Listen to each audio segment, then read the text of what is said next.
FA Ajagba has just knocked out Charles Martin in the fourth round. Brutal fashion, to be honest. Caught him with one big shot in the third, and we go from there. FA Ajagba beats Charles Martin, stops him. Um, it's easy to say, oh yeah, Charles Martin dominated the first two rounds, but let's be real here. He was getting red the whole time. He got completely stopped in his tracks from moving to the right, bringing FA Ajagba onto the left hand. Ajagba completely shut him down, really, let's be honest. I mean, Martin did do a good job moving to his left and staying behind the lead hand and was boxing a decent fight. But again, Ajagba was shutting down in his tracks a lot more than I think a lot of people were actually realizing and taking from that fight. Martin was getting stopped in his tracks a lot. Martin was able to move to his right for about the first minute of the fight of that first round. Other than that, he was just constantly, having to move to his left because the jabber was shutting him down. He wasn't letting Charles Martin get any lead foot control in that fight whatsoever. Ajagba shut it down straight away. Was getting a read on him and lands the big shot in that third round. And once caught him, there we go. That's all she wrote. But Ajagba, let's be real here. Look, it's easy to say after, just knocked out bloody, the god, Charles Martin. But is he one of the biggest punchers in the division? Because it takes one with him. It only does take one. He is a big hitter. And again, showed a different level there. Even though, yeah, he did lose the first two rounds, he was just reading Charles Martin. It was simple for him, though. Yeah, he got tagged a few times. It was never something he was overly phased by, though. Yeah, again, he got tagged. Martin was doing all right. Ajagba was kind of letting him work, though. I feel like Ajagba is better IQ than what a lot of people think. It was just a different level there, and I feel like Ajagba knew once he was able to get rid of Charles Martin, it was gonna be it, really. And it's always gonna take a little bit of time at least to read the southpaw, and it did take a little bit of time. It took two rounds, which is nothing for Rafa Ajagba. Read the southpaw, whose levels below him, and then knocked him out. Again, Charles Martin operated at a high level in his career. He's been in there with some real good guys, but he's never been at that proper level. And FA Ajagba showed it there. I'm sure there were some people out there thinking after those first two rounds, oh my God, we could be talking about Charles Martin shocking the world here. It was never going to happen. Charles Martin was never going to win that fight. He was getting read like a book those first two rounds, even when he was working, when he was getting those shots off. And the commentators were like, oh my word, if there's anyone who's going to finish this fight now, it could be Charles Martin. He's the only one that's came close to a finish. He didn't come close to a finish at all.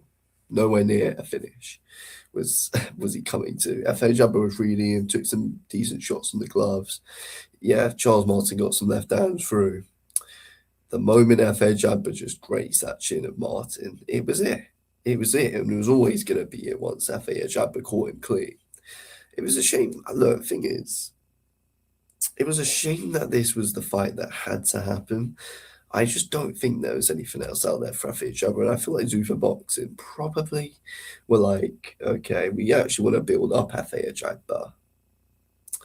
Who's an opponent who we can look good against? Charles Martin. So that's why they probably start this fight together, because FA Ajagba is the guy who they want to build, and rightfully so. He has got a good style, in my opinion, who's just a hard hitting heavyweight, and that's what people want to see. He's the guy that brings entertainment. Again, hard hitting style, not the most entertaining guy to watch for a whole 10 rounds if it goes like that. That Martin McConey fight was pretty dull to watch. But FA Ajagba was still dominating that fight and pushing him back, coming forward. And that's kind of, again, interesting because FA Ajagba was always coming forward, didn't take a step back in that fight, even in those first two rounds when Martin, again, FA was letting him work. But again, it just showed he wasn't phased. He was letting Martin work on that back foot. He was pushing Martin back. And I feel like Martin boxed better in the first two rounds that people thought he would. But it's like, FA's always kind of reading you, and Charles Martin always tries to start pretty quick. He does always try to start pretty quick. Obviously, against AJ wasn't able to. Against Ajagba, he was able to for 2 rounds. Against Luis Ortiz, he had a pretty quick start in that fight. He does try to start quick. That was always going to happen there. And Ajagba always had to read him, and Ajagba always had to keep pushing forward. And that's exactly what he did. I think it's a pretty perfect performance there from FA Ajagba. Got a read of him, finished him. And again, against the Southpaw, you're always going to have to get a quick read. You're always going to have to see what you're up against here. And that's what Ajagba did. Finished him in quick, cold fashion, really, to be honest. Martin had no hope in hell at any point in the fight. At any point in the fight, Martin had no hope in hell. Obviously, it's heavyweight boxing, anything can happen, but even when he was getting his shots through, it was like Ajagba was just laughing him off in his head, really. It was just simple for him to deal with. He just kept pushing forward, kept pushing Martin back, kept backing him up. Martin was always moving. He was always using his footwork. He was going to stick his lead out there, trying to keep Ajagba at range. But Ajagba was always getting closer with that backhand by the second. By the second, Ajagba was getting closer with that straight right hand. And as soon as he's in just touching range of Charles Martin, he grazed him and knocked him down. And there we have it. The god gets knocked out again. Charles Martin gets knocked out again. But yeah, the guy's entertaining in the build-ups. Fair play to him. But speaking of build-ups, there's absolutely nothing for this at all. Shocking. FA Jab, but let's get that Martin Piccoli rematch. We may as well see that for Charles Martin. Does he just get up here finally? I don't know. But yeah, FA Jab, but we just need that Piccoli rematch next. If not, then rematch Frank Sanchez. I think it's just rematches on bound for Ajagba now. I reckon he definitely beat Sanchez in the rematch. Tough style for him to deal with, though. I feel like he could beat Piccoli as well in a rematch. He definitely won the first fight.